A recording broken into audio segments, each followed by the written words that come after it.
Dia 13. A adoração que agrada a Deus.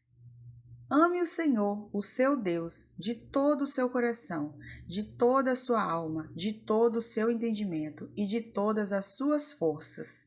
Marcos, capítulo 12, versículo 30. Deus quer você por inteiro. O Senhor não quer apenas uma parte de sua vida. Ele pede todo o seu coração, toda a sua alma, todo o seu entendimento e toda a sua força. Deus não está interessado em um comprometimento tímido, em uma obediência parcial ou nas sobras de seu tempo e de seu dinheiro. Ele deseja sua total devoção, não migalhas de sua vida. Certa vez, uma samaritana tentou argumentar com Jesus sobre o melhor momento, lugar e forma de adorar. Jesus respondeu que essas questões externas não tinham importância. Onde você adora não é tão importante quanto por que você adora e quanto de você mesmo se oferece a Deus quando adora.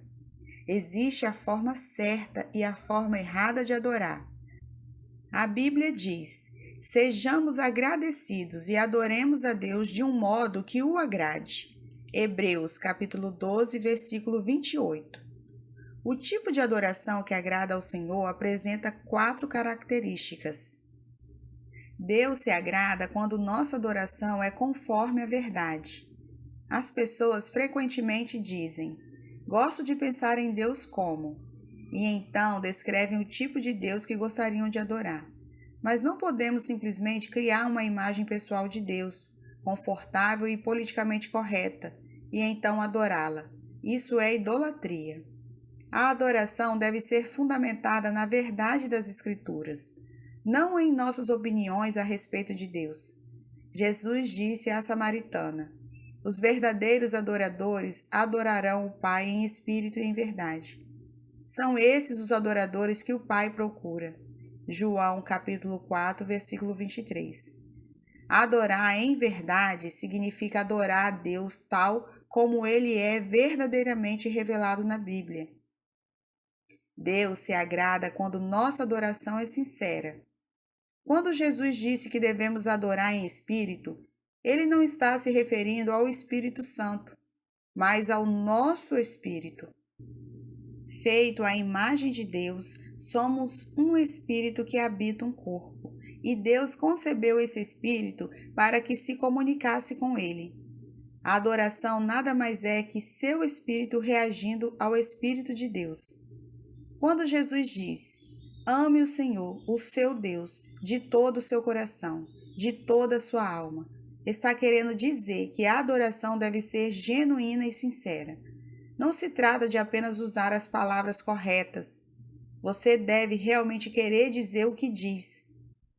O louvor sem sentimentos não é louvor, em absoluto. Não passa de um insulto a Deus. Quando adoramos a Deus, Ele olha para além de nossas palavras, a fim de ver a atitude de nosso coração. A Bíblia diz: o homem vê a aparência, mas o Senhor vê o coração. 1 Samuel, capítulo 16, versículo 7, parte B. Uma vez que a adoração implica regozijar-se em Deus, é necessário que suas emoções estejam envolvidas. O Senhor lhe deu emoções para que você possa adorá-lo com intensidade, mas elas devem ser genuínas, não fingidas. Deus odeia a hipocrisia. Ele não quer exibicionismo, fingimento ou falsidade na adoração. Ele deseja amor sincero e verdadeiro. Podemos adorar o Senhor de modo imperfeito, mas não podemos adorá-lo sem sinceridade. Logicamente, só a sinceridade não é suficiente, pois você pode estar sinceramente errado. É por isso que tanto o Espírito quanto a verdade são necessários. A adoração deve ser conforme a verdade e genuína.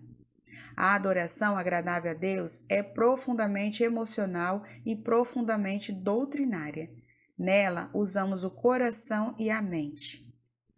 Hoje em dia, muitas pessoas acham que ser comovido por uma música é o mesmo que ser tocado pelo Espírito Santo, mas são coisas diferentes. A verdadeira adoração acontece quando o seu espírito responde a Deus, não a uma melodia. Na verdade, algumas canções introspectivas e sentimentais impedem a adoração, pois retiram a evidência de Deus e a transferem para nossos sentimentos. Sua maior distração na adoração é você mesmo, seus interesses e preocupações com o que os outros pensam ao seu respeito.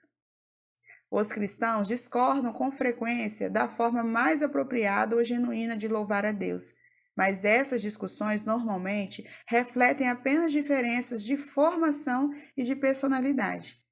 Muitas formas de louvor são mencionadas na Bíblia. Entre elas, confessar, cantar, colocar-se de pé, ajoelhar-se, dançar, manifestar alegria, testificar, tocar instrumentos musicais e erguer as mãos. Salmos 7, 17, Salmos 149, 3, 150, 3, Êxodo 3, 11, Neemias 8, 6, Hebreus 13, 15. O melhor estilo de adoração é aquele que mais genuinamente representa seu amor por Deus, baseado na formação e na personalidade que Ele lhe deu. Meu amigo Gary Thomas observou que muitos cristãos parecem emperrados em uma adoração rotineira, uma rotina insatisfatória, em vez de viver uma empolgante amizade com Deus. Isso ocorre porque se obrigam a utilizar métodos devocionais ou estilos de adoração que não se ajustam à maneira especialmente concedida por Deus a cada um. Gary raciocinou: se Deus propositadamente nos fez todos diferentes, por que deveríamos todos amar a Deus da mesma forma? Lendo obras cristãs clássicas e entrevistando cristãos maduros, Gary descobriu que os cristãos têm utilizado caminhos variados há 2000 anos para desfrutar a intimidade com Deus. Ao ar livre, estudando, cantando, lendo, dançando, criando obras de arte, servindo outras pessoas, sendo solidários, desfrutando da comunhão e participando de dezenas de outras atividades. Em seu livro Caminhos Sagrados, Gary identifica 9 maneiras pelas quais as pessoas se aproximam de Deus. Os naturalistas são mais motivados a amar a Deus ao ar livre, em ambientes naturais. Os sensitivos amam a Deus com os sentidos e apreciam belos cultos de adoração que envolvem a visão, o paladar, o aroma e o toque, não apenas a audição. Os tradicionalistas aproximam-se de Deus por meio dos rituais, liturgias, símbolos e estruturas rígidas. Os ascetas preferem amar a Deus na solidão e com simplicidade. Os ativistas amam a Deus pelo confronto com o mal, combatendo a injustiça e trabalhando para tornar o mundo um lugar melhor. Os misericordiosos amam a Deus demonstrando seu amor a outros e suprindo as necessidades deles. Os entusiastas amam a Deus com celebrações.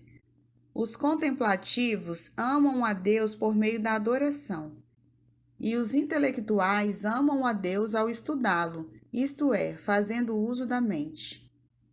Não há um modelo único de aproximação para adorar e desenvolver amizade com Deus. Uma coisa é certa: você não glorifica a Deus tentando ser alguém que Ele nunca quis que você fosse. Deus quer que você seja você mesmo. Este é o tipo de gente que o Pai está procurando, aquele que é simples e honesto na presença dEle, em seu culto. João 4, 23, parte B. Deus se agrada quando nossa adoração é meditativa. A ordem de Jesus: ame o Senhor de todo o seu entendimento. É repetida 4 vezes no Novo Testamento. Deus não se agrada de cantorias indiferentes, preces superficiais com frases feitas ou exclamações corriqueiras como louvado seja o Senhor, pois indica que não conseguimos pensar em nada melhor para dizer no momento. Se a adoração for superficial, não terá valor algum. Você deve envolver sua mente. Jesus chamou vãs repetições as orações indiferentes. Mateus capítulo 6, versículo 7. Até mesmo expressões bíblicas podem se tornar expressões banalizadas pelo uso exagerado, quando então deixamos de pensar no significado. É bem mais fácil utilizar chavões ao adorar que fazer um esforço para honrar a Deus com palavras originais. É por isso que o encorajo a ler diferentes traduções e paráfrases da Bíblia. Isso ampliará suas expressões de adoração. Tente louvar a Deus sem utilizar as palavras louvor, aleluia, obrigado ou amém. Em vez de dizer, eu só quero louvá-lo, faça uma lista de sinônimos e use palavras novas como admirar, respeitar, valorizar, referenciar, honrar e apreciar. Além disso, seja específico. Se alguém falasse com você e repetisse 10 vezes, eu te louvo, você provavelmente pensaria, por que motivo?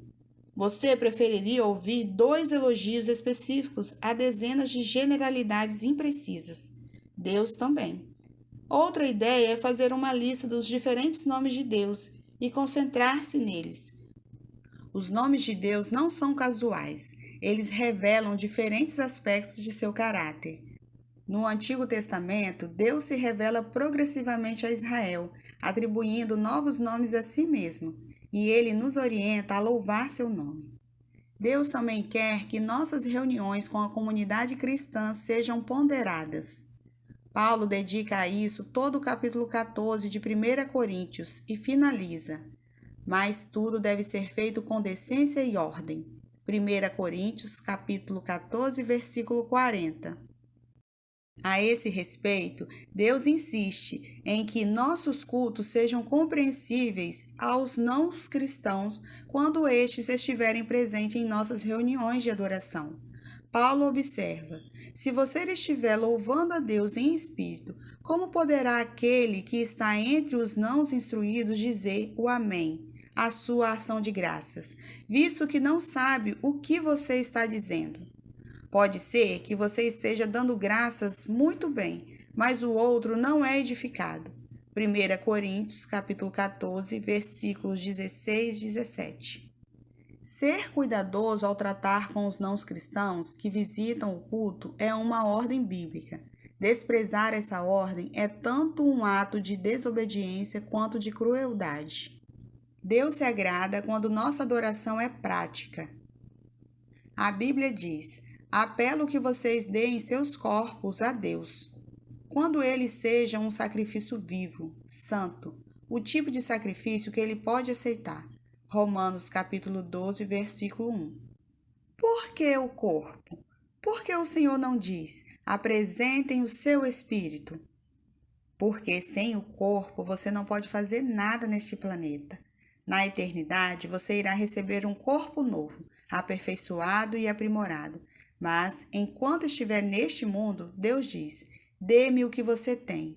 Ele está apenas sendo prático a respeito da adoração. Você já ouviu pessoas dizerem: não poderei participar da reunião desta noite, mas estarei com vocês em espírito. Você sabe o que isso significa? Nada. É inútil. Enquanto você estiver neste mundo, seu espírito só poderá estar onde o seu corpo estiver. Se seu corpo não está lá, você também não está. Na adoração, devemos oferecer nosso corpo como sacrifício vivo. Normalmente, associamos o sacrifício com algo morto, mas Deus quer que você seja um sacrifício vivo, que você viva por Ele. Entretanto, o problema com o sacrifício vivo é a possibilidade dele fugir sorrateiramente do altar, o que muitas vezes acontece. Cantamos: ó cristãos, avante! No domingo, e na segunda-feira batemos em retirada e voltamos ao nosso velho modo de vida. No Antigo Testamento, Deus se agradou de diversos sacrifícios de adoração, pois profetizavam o sacrifício de seu Filho por nós na cruz. Hoje, Deus também se agrada de sacrifícios de adoração diferentes. Ação de graças, louvor, humildade, arrependimento, oferta em dinheiro, oração, serviços aos outros e ajuda aos necessitados. Salmos 50, 14, 51, 17, 54, 6, 141, 2. Marcos 12, 33, Romanos 12:1, Filipenses 4:18 e Hebreus 13:15 e 16.